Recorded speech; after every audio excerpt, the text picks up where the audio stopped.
Elon Musk made yet another appearance on the Joe Rogan Experience, and they actually discussed a lot of the same stuff they had in the past. However, in the latter half of the interview, there was something brand new that I think a lot of people have completely glossed over, and it's all about how Social Security numbers are being used to steal money from the federal government. But before we get to these clips, don't forget to like, share, comment, subscribe on this video so we can break through the algorithms. Here we go. Because what we found was that there were tens of billions, maybe hundreds of billions of dollars that were zombie payments. So they're like somebody had approved a payment, somebody in the government approved a payment, and some recurring payment, and they retired or died or changed jobs, and no one turned the money off. So the money would just keep going out, and it's a pretty rare. Go where? To a company or an individual. That they might have been legitimate at one point, but the person who approved that recurring payment changed jobs, died, retired, or whatever, and no one ever turned the money off. And my guess is that's probably at least $100 billion a year, maybe 200. And going where? I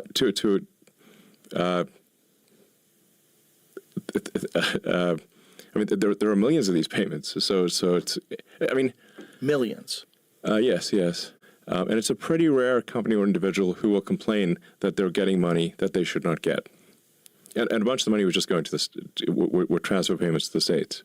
So these are automatic payments? Just automatic payments. No accounting for them at all? Like imagine like there's an automatic debit of your credit card, and you never look at the statement. Right.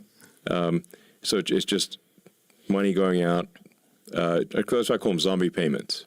Millions of payments that are going to who knows where. Yes. So in a bunch of cases, there are fraud rings that operate, professional fraud rings that operate to exploit the system.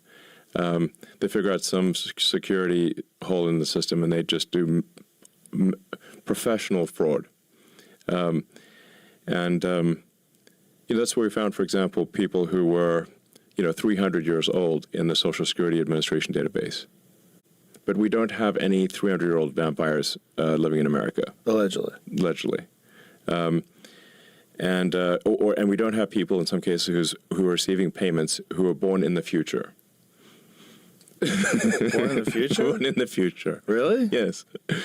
The people receiving payments whose birth date was like in 2100 and something. Now, I thought that this was a mistake of not registering their deaths, that people were born like a long time ago and it had defaulted to like a certain number, and so that after time, those people were still in the system. It was just an error of the way the accounting was done. Yeah. So that's not true. So there's, or at least one of two things must be true. There's a typo or some mistake in the computer, or it's fraudulent. But if you have someone's birthday that's either in the future or where they are older than the oldest living American, because the oldest living American is 114 years old. So if they're more than 114 years old, there is either a mistake, and someone should call them and say, I think we have your birthday wrong, because it says you were born in 86. Most of them were not receiving funds. Some of them were receiving funds. Most were not receiving funds. But so let me tell you how the scam works. It's a bank shot. So the Social Security Administration database is used as the source of truth by all the other databases that the government uses. So even if they stop the payments on the Social Security Administration database, like unemployment insurance, small business administration, student loans, all check the Social Security Administration database to say, is this a legitimate alive person? But still, at the end of the day, money is going towards that account that's connected to this person that is either non-existent or so dead. So there was like I think something like 20 million people in the Social Security Administration database that could not possibly be alive. If their birth date is, based on their birth date, they could not possibly be alive. And then to be clear, 20 million people that were receiving funds? And if the Social Security database will say, yes, this person is still alive, even though they're 200 years old. But forgets to mention that they're 200 years old. It just returns when the computer is queries, it says, yes, this person is alive. And so then they're able to exploit the entire rest of the government ecosystem. So then you get fake student loans, then you get fake unemployment insurance, then you get fake medical payments. And this doesn't have to be tied to an individual where there's an address where you can check on this person. That's the nature of the scam. It's a bank shot. So then the rebuttal from the Dems is like, oh, well, the vast majority of the people who are marked as alive in the Social Security Administration weren't receiving Social Security Administration payments. That is true. What they forgot to mention is they're getting fraudulent payments from every other government program. And that's why the Dems were so opposed to turning off, to declaring someone dead who was dead, because it would stop the entire all the other fraud from happening. Like anything at all, it would stop the fraud. Like any effort at all. Yeah. So there's multiple layers. Yes. The Social Security number verifies that this is a real person. Right. And then the other systems check up on every other government payment and every other government payment system for everything from, like I said, small business administration, student loans, Medicaid, Medicare, every other government payment, of which there are many. There are actually hundreds of government payment systems, can all be exploited so long as Social Security database says this person is alive. But all this, is it trackable? Like all this other fraud, It's if totally they trackable. wanted to, they could chase it all down. Yeah, it's not even hard. And yet they're opposing chasing it all down. They're opposing chasing it all down because it turns off the money magnet for the illegals. Wow. And then you would remove them from the Social Security database and make that number no longer available for all those other government payments. Exactly. Wow. And how much money are we talking? It's hundreds of billions of dollars. So this is something I had never heard before, right? This is a brand new level of fraud because as Elon Musk is mentioning, okay, your Social Security number is essentially your government ID. And when you pass away, if it's not turned off, then someone else can apparently take that over through fraudulent means.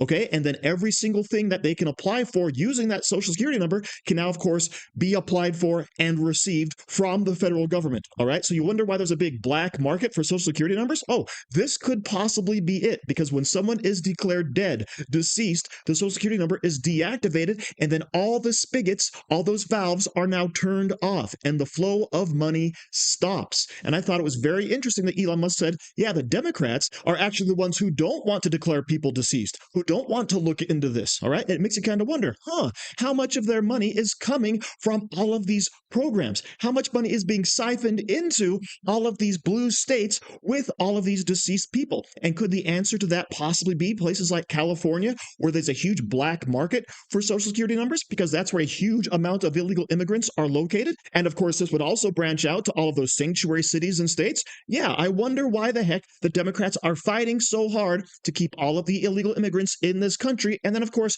to not even verify what's going on in these scenarios, right? It's kind of like the whole scam where the Democrats don't want to have clean voter rolls, don't want to go through and say, hey, all these people are deceased, so can we please kick them off so they can't vote? Right? But of course, it's the same line of reasoning, it's the same logic. And as Elon Musk says, all of these payments, right, they're automated.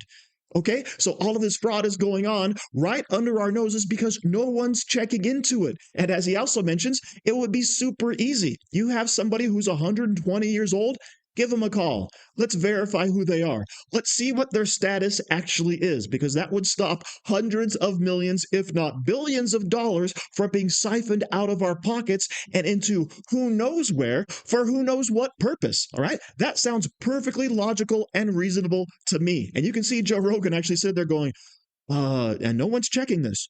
No one's verifying this. Is there a way to track it down? Yeah, it's not rocket science. You don't have to be Sherlock Holmes, as Elon Musk says. It would be super easy, barely an inconvenience, to stop all of these fraud rings, all right? You get that fraudulent Social Security number. You go out and you apply for student loans, Medicaid, Medicare, small business loans, grants, right? All kinds of things, all based on that one single starting point that people don't want to check up on, all right? And that, of course, is the key. If they don't want you looking over here, that's probably a really good reason to go ahead and look over there, all right? Because this stuff actually blew my mind as well. I never even thought for a minute that, oh, that social security number would be used as a never-ending revolving door of money for all of the other government programs because they all rely on verification from the Social Security office. All right. And all of a sudden, hey, a heck of a lot more of this stuff makes a whole lot more sense. So thank you very much for watching. Don't forget to like, share, comment, subscribe, and say hi to your mom for me. Do you like t-shirts? Of course you do. And now you can support the channel by buying an Angry Teacher t-shirt designed by me, Angry Teacher. So if you like America, if you like freedom, if you like liberty, then go ahead and click the link in the description where all designs, of course, are 100% mother approved. So enjoy yourself and find something you like today.